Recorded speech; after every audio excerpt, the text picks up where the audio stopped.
Y como les decía, es que estoy de verdad ilusionada con este nuevo espacio que comienza en el Batiburrillo. Un nuevo espacio que nos va a presentar, como les decía, cada 15 días estará por aquí, Germán Báez. Él además, este espacio se va a llamar El Profe en la Radio, pero es que además él es profe.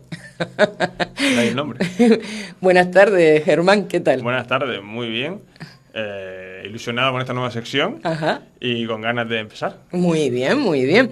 Además, vamos a explicarle primero un poquito a los oyentes en qué va a consistir tu espacio. Pues venga, adelante, cuéntame. Pues en este espacio voy a tratar cuestiones bastante variadas que yo creo que están de actualidad o que son interesantes para cómo está el momento político actual. A veces me centraré en cosas que he dado en clase y que aquí desarrollo. Por ejemplo, cuestiones relacionadas con las migraciones, con la natalidad, con pensiones. Claro. Uh-huh. Y otras veces, como es el caso de hoy, más que centrarme en contenidos derivados de lo que doy en las aulas, pues me voy a centrar más en mi formación académica, tirando de aquellos recuerdos de cuando estudié en Madrid. Y en este caso nos vamos a centrar más en cuestiones de ciencia política. De ciencia política. Y también de sociología. O sea, yo estudié ciencia política y sociología. Pues a veces trataremos cuestiones más relacionadas con la ciencia política, como lo de hoy, y otros días más relacionadas con la sociología. Y además de una manera pedagógica, ¿no? Sí, al final eso es un poco la exigencia de la profesión y al final es mi día a día. Entonces yo creo que sobre todo lo que hago, creo que decentemente bien, es explicar cuestiones complejas de forma lo más sencilla posible. Ahí está. Que pueda llegar al entendimiento de todos, ¿no? Sí, porque al final en realidad claro, hay gente que le gusta complicarlo quizás para que la gente no lo entienda, pero se puede explicar de manera que lo entienda todo el mundo. Ahí está. De todas formas, siempre decimos normalmente a nuestros oyentes que, oye, estas son nuestras explicaciones, ¿no? Ustedes pueden buscar más información por ahí. Y es más, invitamos, ¿no?, a que no solo se quede en un momento dado con lo que nosotros podamos explicar, sino que busquen muchísima más información y así pueden llegar a crearse una opinión propia, ¿no?, sin ningún tipo de sesgo, que también es algo muy habitual en estos tiempos, ¿no? Totalmente. Yo, si algo les insisto a mis alumnos desde primero de la ESO hasta segundo de bachillerato, desde que me conocen hasta que me dejan de conocer, es que tengan espíritu crítico y no hay nada que valore más que una crítica bien realizada, con sentido, o ya no, aunque no sea una crítica, sino una pregunta que te lleve a reflexionar sobre lo que hemos hablado. Eso es lo más importante para mí, en alguien que quiera conocer cada vez más. Efectivamente, y de eso se trata. Bueno, el profe en la radio, lo tenemos aquí, en la radio, en este batiburrillo, Germán Báez. Cuéntame, ¿de qué nos vas a hablar hoy? Hablabas de que va a ser más política, ¿no? Sí, vamos a centrarnos en política partidista, porque es interesante una cuestión que no la traigo preparada, pero bueno, es interesante que la gente aprenda a diferenciar, que política es todo. Política es una comunidad de vecinos cuando decide cuántas veces se van a limpiar las escaleras. Política es asignar las tareas de la casa con tu familia.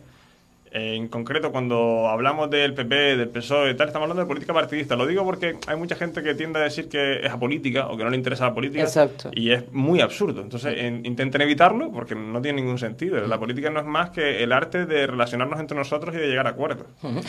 ¿Y por qué está tan denostada en estos últimos tiempos, Germán? Por eso mismo que tú acabas de comentar, ¿no? De que yo soy apolítico, no quiero saber nada de la política y los políticos me tienen... Sí, a ver, yo creo que viene un poco herencia cultural de la España franquista, en la que estar en política era algo muy negativo, o no negativo quizás, pero muy peligroso. Claro. Y hablar de política era algo que había que evitar, y el que no lo hacía y el que se metía en eso, pues era una persona que pues, puede ser que no acabara bien, puede ser que no le fuera bien en el futuro, puede ser que le cerrara puertas. Y yo creo que la política es algo tan relevante, tan importante, que se convirtió en aquel momento en un tabú y no nos hemos recuperado del todo, no hemos llegado a hacer un debate abierto. A día de hoy tú le preguntas a alguien a qué partido político votas y no te responde tan fácil. No, como es un tabú muy serio. Sí, cuando sí. yo creo que no hay ningún es problema. Secreto, es secreto, claro, eso es secreto. Claro. Sí. Yo creo que no hay ningún problema en decirlo, en compartirlo abiertamente, en que yo te diga el que yo creo, tú me digas, pues mira, a mí eso no me parece bien porque yo estoy en contra de esto, de lo otro. O sea, Yo creo que debe haber más libertad en torno a las opiniones políticas y a su difusión. Claro. Es decir, no hay nada de lo que avergonzarse y a lo mejor tú votas a un partido político en el que yo no tengo nada que ver con él Claro. y no pasa absolutamente nada y puede haber un debate fluido. También yo creo que al final, cuanto menos se hable de política, menos se cuestionan las decisiones de quien las toman. Y ya lo iremos viendo a lo largo de esta sección, ¿no? Pero al final, las decisiones verdaderamente importantes en política no se deciden en las elecciones. Y eso, cuanto menos lo sepa la gente y cuanto menos gente se dé cuenta, mejor. Es mejor que hablen de fútbol, como en TV Pío Pío, o que hablen de cuestiones que no sean tan importantes. Las cosas importantes que las dejen para la élite y que está más cómoda así. Acabas de comentar algo que a lo mejor ese tabú lo tenemos inculcado ya desde esa época franquista. La siguiente pregunta, ¿pero pasa lo mismo en España que en otros países? Eso lo estaba pensando mientras lo hablaba contigo. Yo creo, pensando en las personas extranjeras que conozco que están viviendo en el sur y tengo amigos que tienen familiares alemanes, cubanos, italianos, yo creo que en todos sitios es un poquito tabú, pero esa idea tan denostada del político como alguien, no sé, como el ogro. ¿Qué profesión está más denostada que el político hoy en día? Yo creo que eso es algo muy español y que estar en política es algo que si se lo dices a tu madre te va a mirar con una ¿Estás cara seguro, mi niño? Exacto. Yo creo que eso es algo bastante español.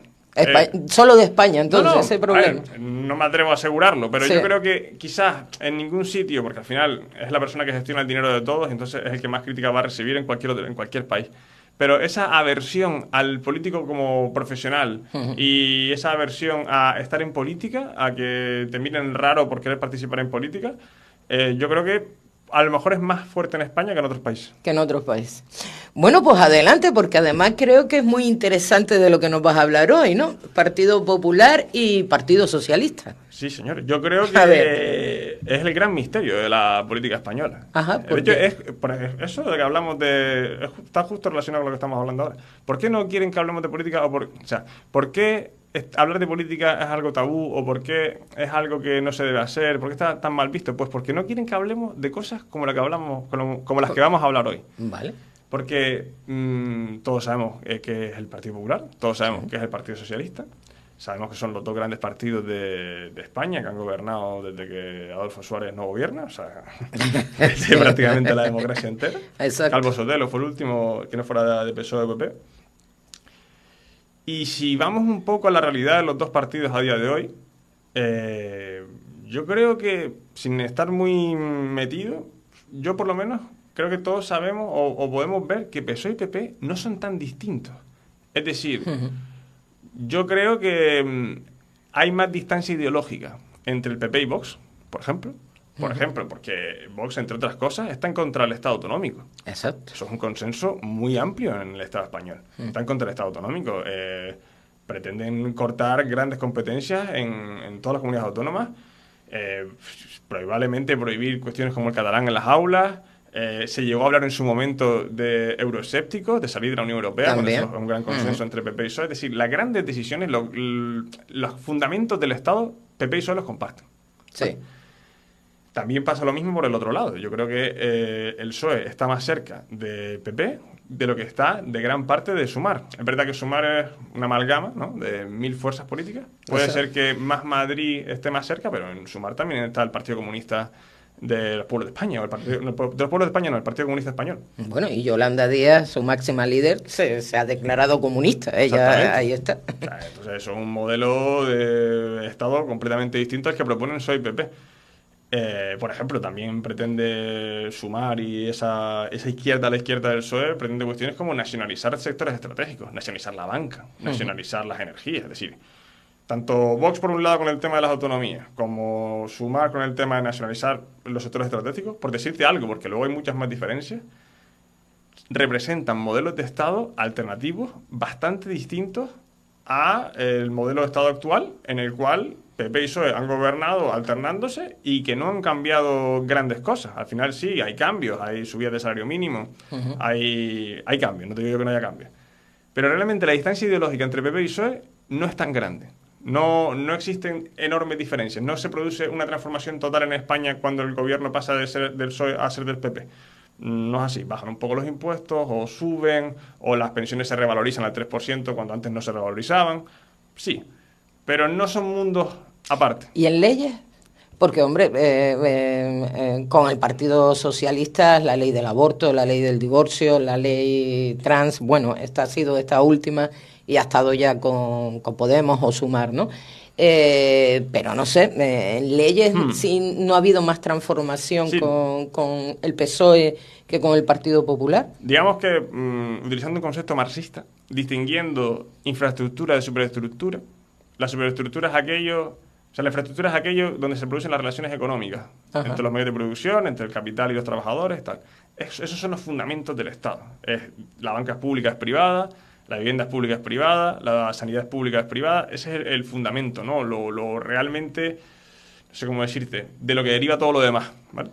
Y luego están las mentalidades, las ideologías, los pensamientos, la cultura. Eso es muy diferente entre el PSOE y el PP. Representan valores muy distintos y se ha demostrado en gobiernos del PSOE, en los avances en la comunidad LGTBI, La ley de violencia de género, exacto, exacto. en cuestión de la Iglesia Católica.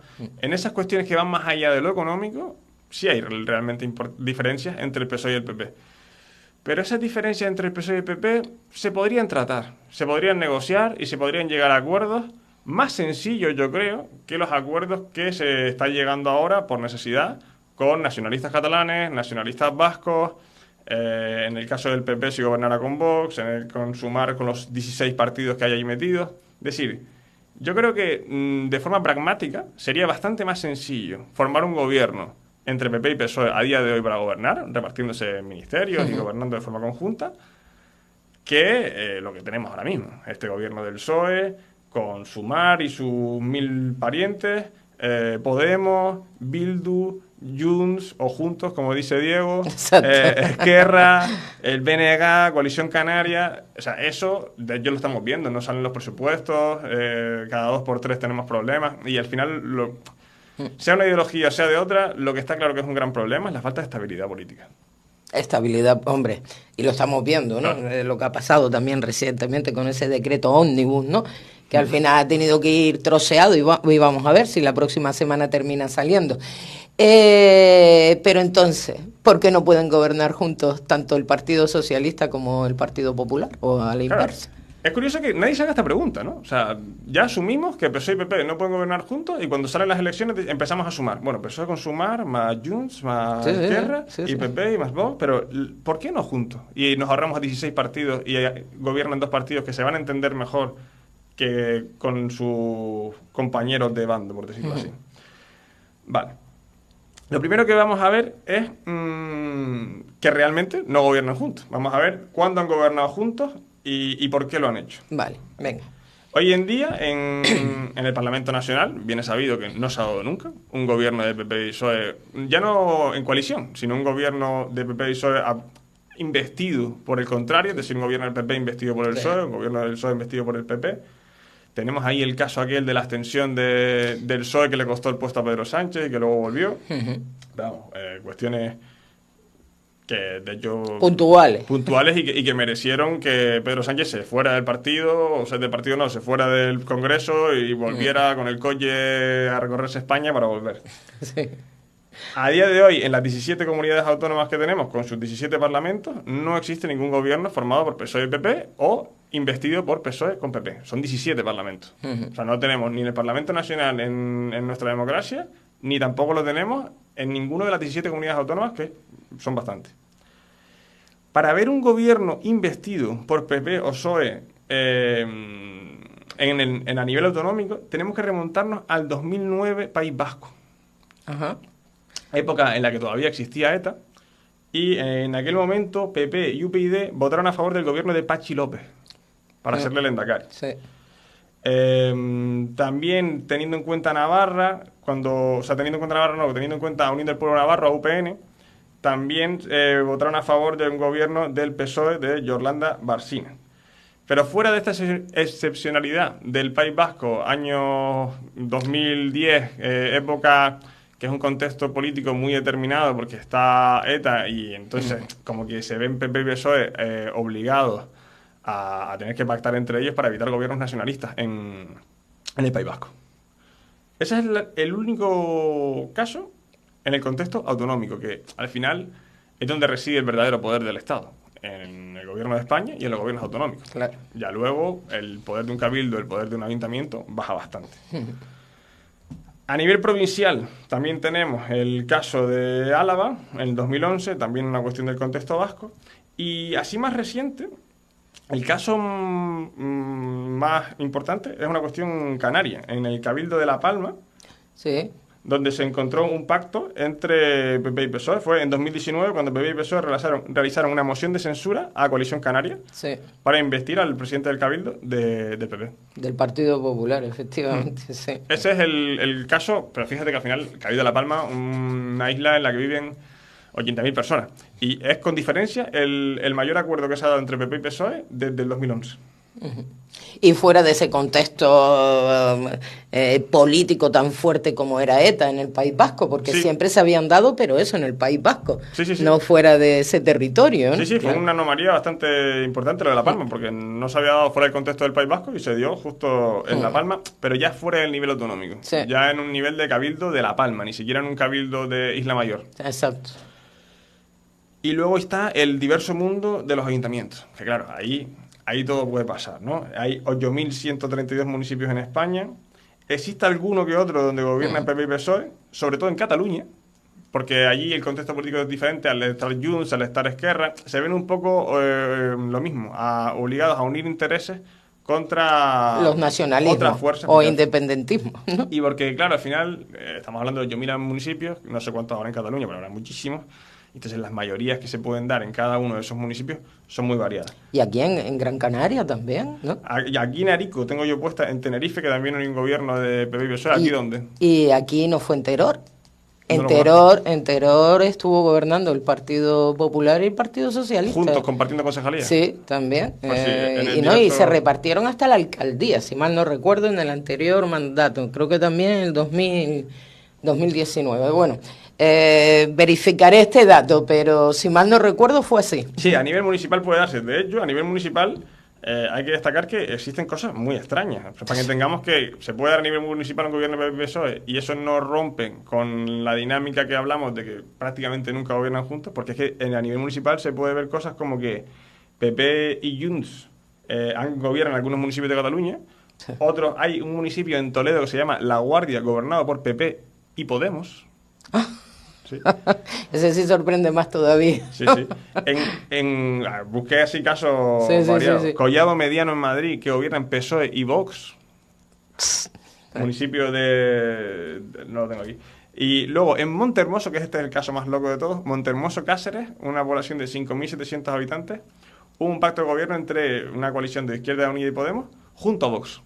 Con Vox. Con Vox. Ya, Izquierda Unida y Podemos, ya la remataste. el colmo de los colmos. Exacto, bueno, increíble. Entonces, podemos concluir que efectivamente Claro. no se da un gobierno de PP y PSOE en lo más grande que se ha dado fuera del contexto político vasco ha sido en el Cabildo de La Palma. En el resto, pues no gobierno. Vale, y ahora vamos a el por qué. ¿Por qué ¿Por qué? sucede este extraño fenómeno? Claro. A mí me gustaría preguntarte ¿por qué crees que puede darse? Porque a mí, como politólogo que soy al fin y al cabo, son cosas que me crean curiosidad. ¿Qué puede pensar la gente sobre por qué esto no se da? ¿Por qué no está ni en el imaginario colectivo que se pueda dar un pacto entre PP y PSOE? Ujú. El mío particular, Sí. por cosas y por intereses. Intereses. No tengo, o sea, yo no sé si lo tengo muy claro. A veces me dicen que no tengo ni idea tampoco de política, pero la clave es el interés. El interés, La clave es el interés. el interés, sobre todo, o sea, de llegar a esos puntos que, como tú acabas de comentar, a lo mejor tenemos otros partidos políticos alrededor que para nada le vamos a dar esa oportunidad, ¿no?, de gobernar, pues nos juntamos tú y yo. Intereses. Sí, sí, al final... esto tenía más bien pensado comentarlo al final, que de hecho si lo desarrollamos al final. Pero al final un partido político su objetivo es crecer como partido político, son los votos, ¿no? Entonces, aunque quizás para España, bueno, quizás no, yo me atrevería a decir prácticamente con total seguridad que en el contexto político actual de hoy, con el resultado que hay en las elecciones hoy, yo creo que es indudable que el mejor gobierno posible a nivel pragmático, con el objetivo de mejorar la vida de los ciudadanos, es que se unan PP y PSOE. Yo creo que... ya eso se habló también en el 2023, ¿eh? Porque es que ni siquiera PP y Vox... O sea, fuera de ideologías, porque si pongamos que eres una persona que de derechas y te gustaría un gobierno de PP y Vox, tampoco se puede. No. Habría que meter a Junts de por medio, con Vox, que está complicado. Y por el lado de la izquierda tenemos lo que tenemos a día de hoy. Entonces yo creo que a nivel pragmático es poco discutible que el mejor gobierno es un PP-PSOE. Y eso lo saben los miembros del PP y del PSOE. Pero ni se lo plantean. ¿Por qué? Por lo que hablamos de que al final el objetivo de todos los partidos políticos es seguir siendo grandes, crecer. Pues igual que una empresa tiene como objetivo primordial el beneficio económico, ellos tienen como objetivo crecer en escaños, en parlamentarios, en presupuestos, pues como cualquier organización. Y ser los únicos, ¿no? O sus mayorías absolutas, ¿no? Sí, bueno, o por lo menos seguir siendo ellos los dos líderes de bando. Entonces, ¿qué sucede básicamente? Que el PP es la alternativa al PSOE. Y el PSOE es la alternativa al PP. Y estos cambios vienen de la época de Cánovas del Castillo, en la que se empezó el turnismo político. Y hoy en día lo que sucede es que vamos a imaginar, vamos a ponernos en la piel de un votante, porque por raro que parezca, hay mucha gente que cambia entre el PP y el PSOE de unas elecciones a otras. Sí. Pues entonces... Hubo gente que dejó de votar al PP por la corrupción de Aznar con las tramas que hubo. Y entonces pasó a votar a Zapatero. Vale. En ese momento, pues, claro, al no estar el PSOE en el gobierno de Aznar, la alternativa era el PSOE. Vale. Empezó a gobernar Zapatero. Con el tiempo llegaron los casos de los Jerez. Y puede ser también que por corrupción o por desgaste político, esa persona dijera, pues ahora quiero un cambio. ¿Y ese cambio cuál es? Otra vez el PP. Otra vez el partido. No buscan en otro sitio. Simplemente, si está el PSOE, el cambio es el PP. Y si está el PP, el cambio es el PSOE. Votaron a Zapatero, en su mayoría. Al tiempo, votaron al PP. A Rajoy. Llegó Rajoy con su mayoría absoluta. Volvió a haber corrupción y pues mucha gente decidió, pues mira, contra la corrupción del PP, quiero un cambio. ¿A quién puedo votar? A Pedro Sánchez. ¿Vale? Entonces, cuando el gobierno el PP y lo hace mal, la gente se cansa de ese gobierno y vota al PSOE.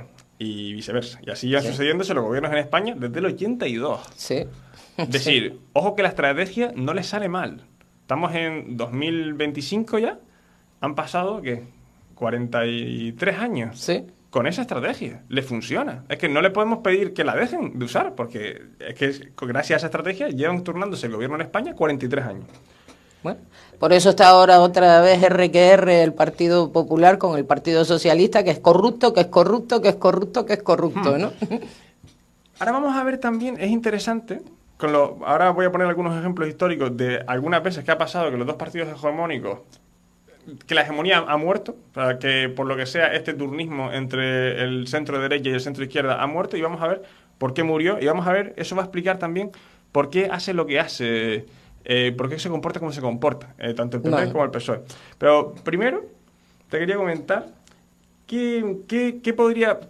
¿por qué no gobiernan juntos a nivel práctico? Imagínate que, y luego veremos ejemplos históricos, imagínate que ahora mismo, con los problemas que están teniendo para sacar presupuestos, con el nacionalismo catalán, pues aparece un día Feijóo, al lado suya Pedro Sánchez, y dicen que van a hacer un pacto de Estado por la unidad de España, por el avance de los españoles, por la mejora de las condiciones de vida, porque hay pactos que no se pueden prorrogar, por la Dana de Valencia, por lo que sea.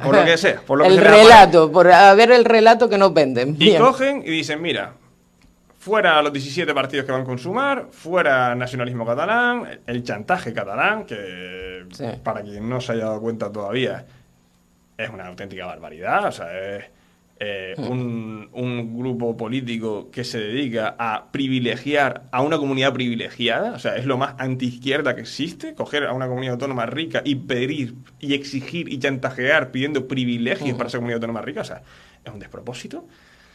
Ahí está el cupo catalán, del que algún día hablaremos. Bueno, pues se entiende que eso es un desastre para el Estado español y dicen, bueno, esta gente fuera nos vamos a unir. Y tú te vas a quedar con tales ministerios, yo me voy a quedar con tales ministerios, y nos ponemos a gestionar y una especie de gobierno tecnocrático, ¿no? Ya vamos a hacer que esto mejore. Vale. ¿Qué podría ocurrir? Podría ocurrir que pasado un año, pasado 2 años, llegara una crisis a España. Imagínate una COVID, ¿vale? Por decirte algo. Llega una pandemia, se gestiona mal y la gente está descontenta con el gobierno, o llega una crisis económica porque hay una guerra como la que hubo hace poco, como la de Rusia y Ucrania, problemas de Alemania, dejan de venir turistas. Imagínate que son una especie de... Vamos a imaginar que gobiernan bien, pero aún así hay cuestiones externas que hacen que la calidad de vida de los españoles empeore. Claro. Entonces, ante una calidad de vida que empeora, la gente busca alternativas, como ocurrió en el 15M, que aparecieron Ciudadanos y Podemos. Vale, pues, en este caso, si el gobierno era de PP y PSOE, y ahora el ciudadano está descontento con su situación y con el gobierno, porque su vida ha empeorado, sea o no por culpa del gobierno, ahora la alternativa ya no es ni PP ni es PSOE. Ahora la alternativa es otro. Y eso es lo que nunca van a permitir ni PP ni PSOE. Ellos tienen que ser siempre la alternativa del otro. Si un día gobiernan juntos y las cosas van mal, las miradas no van a ir a ellos. La alternativa no son ellos. Ellos no son la oposición. Claro. Ahí está la clave. O sea, por eso entonces, o sea, mirando precisamente, bueno, vale, estos 4 años te toca a ti, pero es que los próximos me pueden tocar a mí, ¿no? Y que no entre nadie más a formar parte del Estado. Son aliados, al fin y al cabo. Comparten el conocimiento de que ellos son los únicos que pueden gobernar este país, porque mientras esté gobernando el PSOE y las cosas vayan mal, la alternativa y los ojos van dirigidos al PP, y cuando el PP es el que gobierna, los ojos van dirigidos al PSOE y saben que él es la alternativa. Si gobernaran juntos, esto ya no sería así. Claro. Imagínate que de verdad pasara que gobiernan juntos PP y PSOE, y llega el tema de la guerra.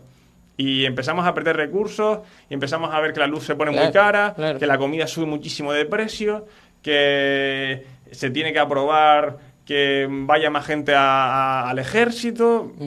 Y claro, la gente va a decir, oye, yo no quiero este gobierno, yo no estoy de acuerdo con la guerra, ¿por qué tenemos que seguir siendo los esbirros de Estados Unidos? ¿Y qué pasaría? Que crecerían inmensamente, ahora veremos algunos ejemplos históricos, que serían inmensamente pues las alternativas, Vox y Podemos. Que ahora mismo. Pero es que también ha habido, y supongo que ahora me darás ejemplos, distintas alternativas a lo largo también de estos años. Estuvo UIPD y desapareció Ciudadanos. De hecho, yo llegué a decir de Ciudadanos que me sorprendía, ¿no? Porque al fin y al cabo era el único partido en España que no tenía ningún caso de corrupción ni ningún acto que pudiera tachar su trayectoria y desaparecer. Y bueno, y Podemos, otro que también, cuando yo digo estas cosas a la gente no le gusta, ¿no? En un momento dado dice, bueno, es que tú eres no, yo no soy de nadie, ¿vale? Pero es que al final Podemos tampoco ha tenido ningún caso de corrupción. Ninguno. Mira que se les pusieron muchísimas querellas, denuncias, etcétera, etcétera, etcétera, pero demostrado judicialmente ninguno. Nada. Y es otro partido que desaparece. A ver, el tema de por qué Ciudadanos y Podemos no llegaron a constituir nunca la posibilidad o esa alternativa, o no se convirtieron en un partido hegemónico de gobierno, yo creo que da para otro programa entero. Vale, pues lo dejamos para otro. Que de hecho tengo pensado hacerlo algún día, que está relacionado con cómo no gobiernan el capital y cómo en realidad la gente no es quien decide quién gobierna en España, sino que lo decide el capital y su influencia mediática, sobre todo. Vale, venga, lo desarrollaremos otro día. Vale, para otro ratito. Venga, cuéntame esos ejemplos históricos de qué ocurre cuando se ha dado una gran coalición, cuando se ha dado una gran coalición o cuando por algún motivo se ha perdido la hegemonía. Vale, tenemos por ejemplo aquí un ejemplo que es, un ejemplo paradigmático, lo he traído porque lo estoy dando en clase. Ajá. Un caso paradigmático del peligro de una gran coalición fue el gobierno de gran coalición que se formó en Alemania en 1928.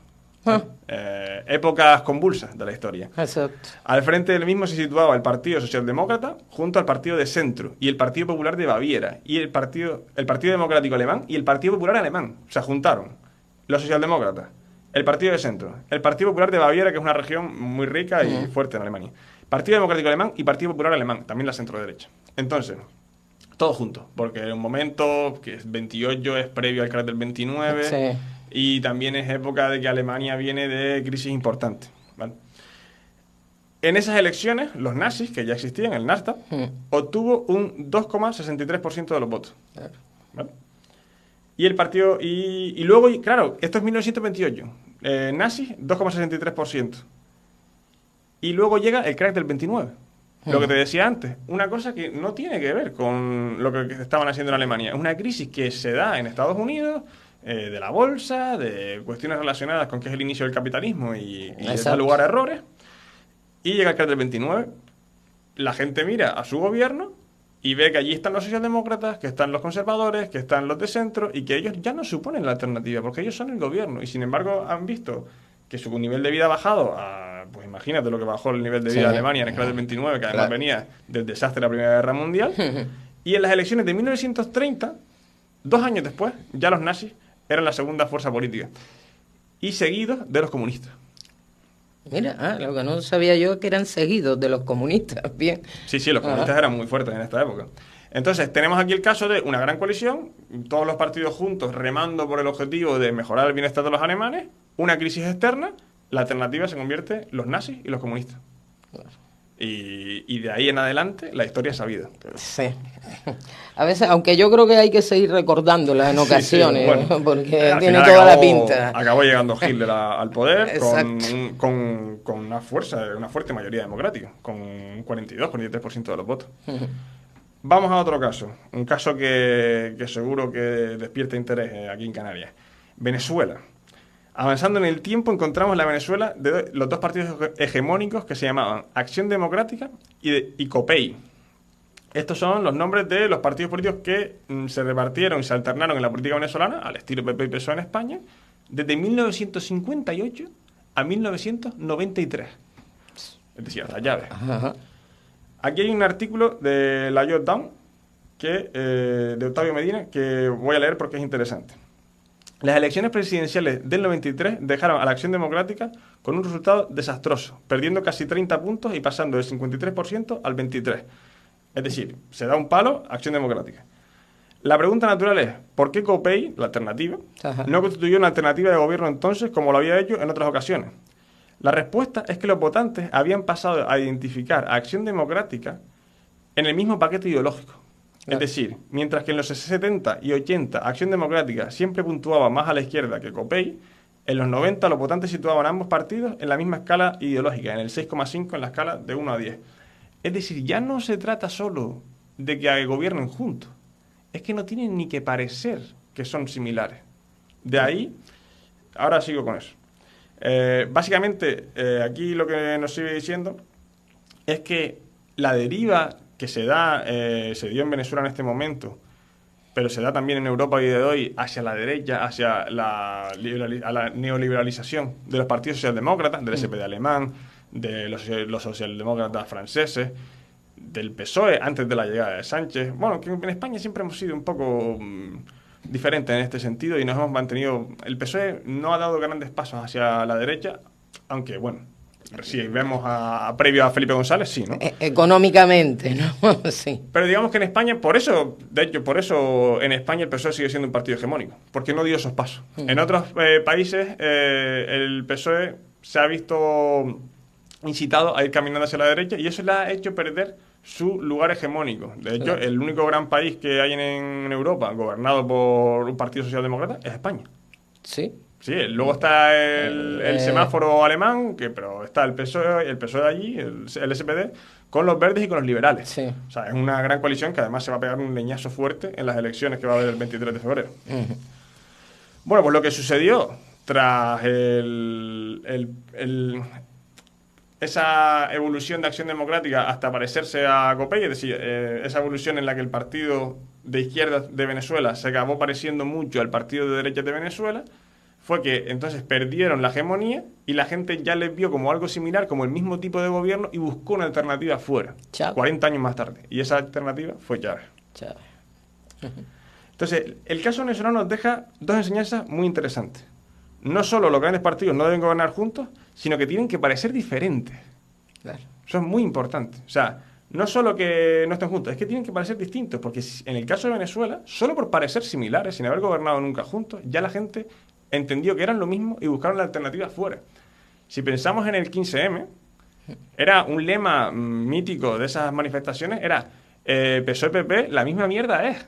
Sí. Eso, no hay mensaje que haya atormentado más y haya asustado más a la cúpula económica y política de este país que ese mensaje. Claro. Porque si eso cala en la gente, ya las alternativas pueden ser de todo tipo.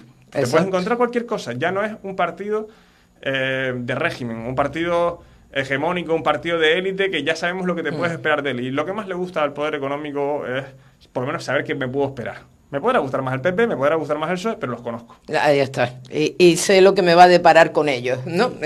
No con gente nueva que no conozco. Y luego encima están hablando de castas, ¿no? También, que se hablaba mucho también en aquella época. Sí, no, claro, es que le salió Podemos por ahí. Ahí está. Aunque, bueno, es que eso tiene mucho recorrido, porque luego eso, al final Ciudadanos y Podemos también sirvieron al sistema como herramientas de canalización política, es decir, si Podemos no hubiera nacido, ¿qué había hecho esa gente en la plaza? ¿A dónde iba ese movimiento? Podemos lo canalizó, hizo que esa gente se tranquilizara, vieran que ya tenía una representación política y digamos que tampoco le vino mal al sistema económico, por llamarlo de alguna manera, que esa fuerza política se canalizara, no se quedara en las plazas, porque en las plazas son muy peligrosos. Canalizados en un partido político ya, luego nos vamos entendiendo con ellos. Claro, exacto. Aquí ponía que en el caso, que ese tema de que los socialdemócratas han ido girando a la derecha en toda Europa, lleva a que hoy en día el único gobierno que ocupan es el español, el danés, que Dinamarca es un país muy diferente a todos a nivel político. Sí. Recomiendo la serie de Borgen, que es sobre política danesa y que digamos que están en un nivel muy avanzado. O sea, son gente que está muy preocupada, por ejemplo, del colonialismo, del daño que hace Europa en África. Pero eso es parte de la agenda política danesa. Están un paso más allá. Y Malta, y que es un país muy pequeño. ¿Y Portugal?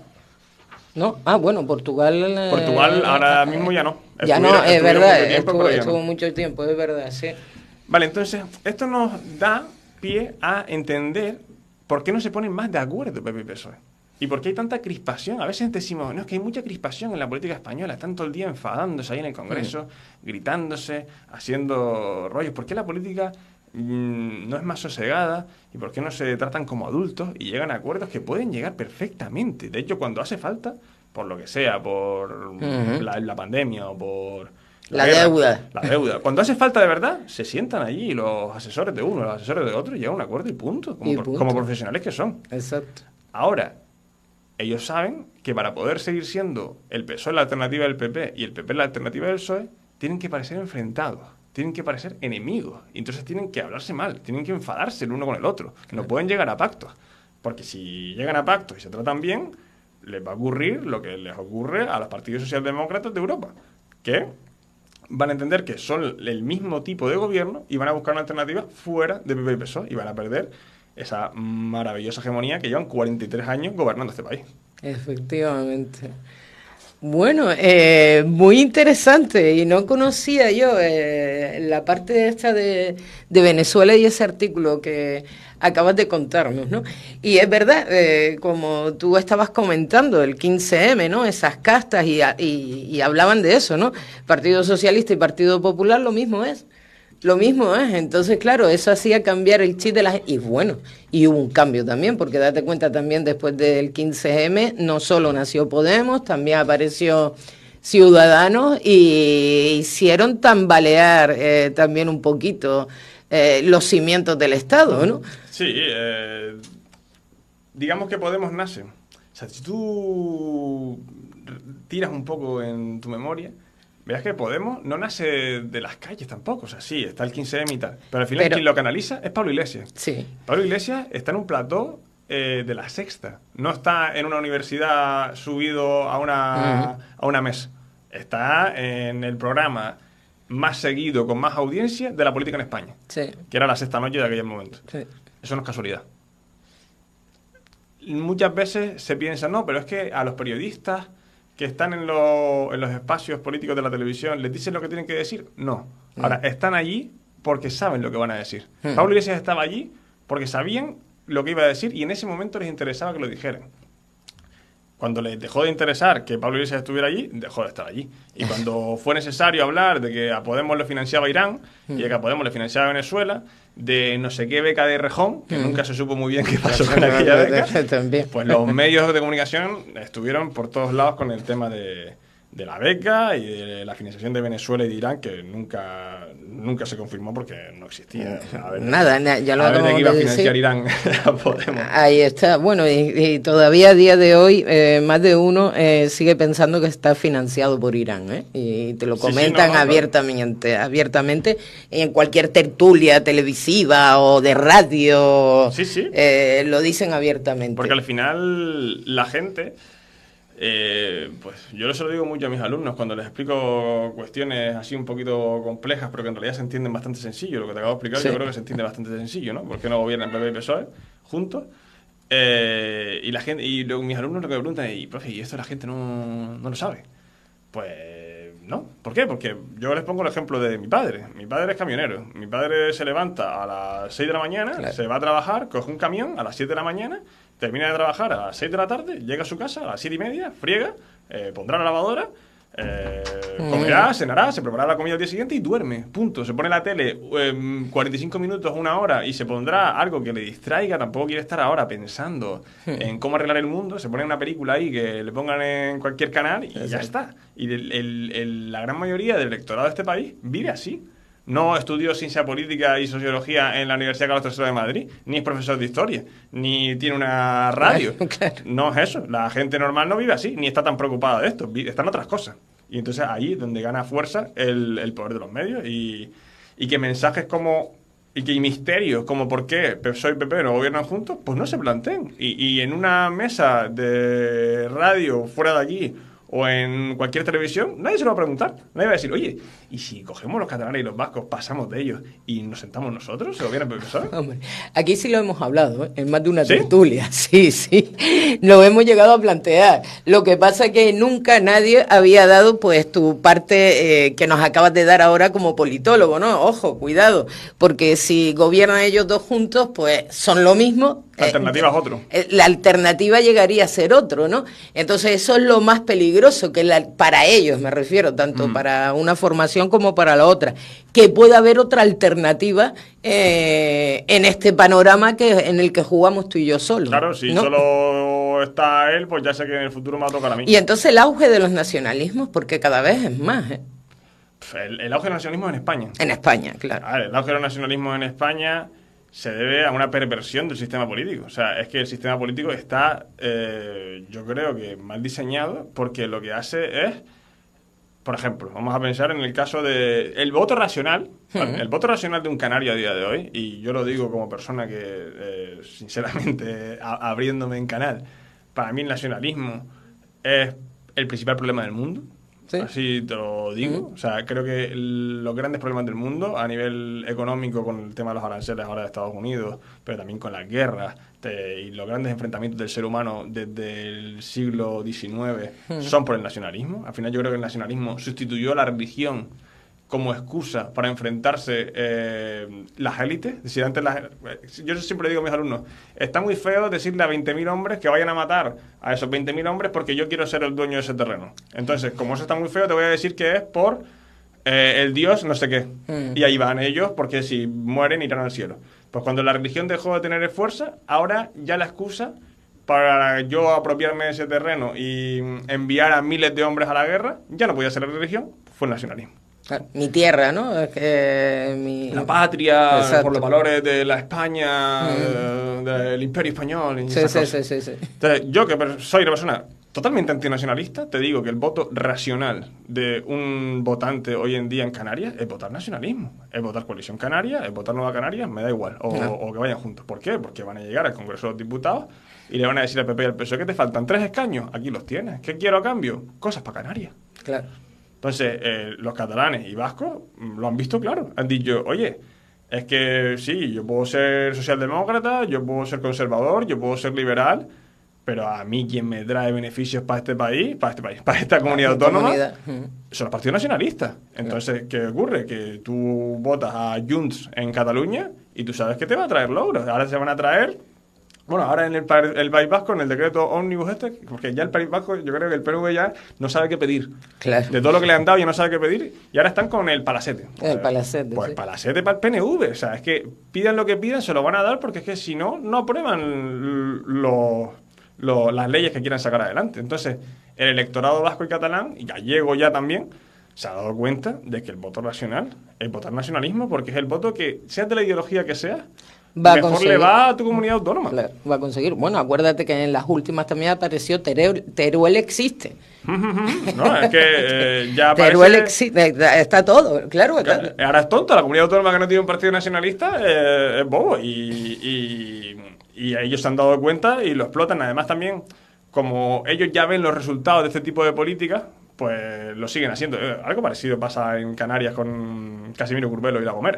Y La Gomera, exacto. Allí está, que allí ese hombre lo vota todo el mundo, porque sabe que Casimiro Curbelo llega al Parlamento y le da igual si PP, si PSOE, él quiere cosas para La Gomera. Y yo que he estado en La Gomera, te aseguro que, como aquel que dice, la tiene alicatada, ¿eh? Claro. O sea, me voy para La Gomera a vivir. Y los gomeros lo saben, y eso es gracias a los 3 escaños que creo que tiene el Parlamento Canario, Sí. que muchas veces son importantes para hacer mayoría. Exacto. Pues, ¿cómo no le van a votar los gomeros? Claro. Entonces, lo que pasa es eso, pero eso es una perversión del sistema. Eso es que lo hemos hecho mal. O sea, porque si nosotros, en vez de enfocarnos en que nuestro país sea mejor, nos enfocamos cada comunidad autónoma en rascarle dinero al Estado para mejorar nuestra comunidad autónoma a costa de las otras, porque esto lo dice mucho Diego, los beneficios que se lleva Cataluña, los privilegios que gana País Vasco, no se los gana al cielo, no se los gana Claro. a un ente abstracto, a un ser mitológico, se los gana al resto de comunidades autónomas que pierden. Efectivamente. Y en el caso de vasco y catalán es todavía más grave, Sí. porque son comunidades autónomas privilegiadas y ricas. El nacionalismo canario todavía está defendiendo una tierra y está tratando de traer beneficios a una tierra que por su lugar geográfico tiene dificultades. Sí. Pero es que los otros no tienen defensa alguna. Es puro pragmatismo político y pura falta de ética política votar a ese tipo de partidos. Pero claro, pues es lo racional que y lo hacen. Porque es lo que, son es gente lo que lista. hay.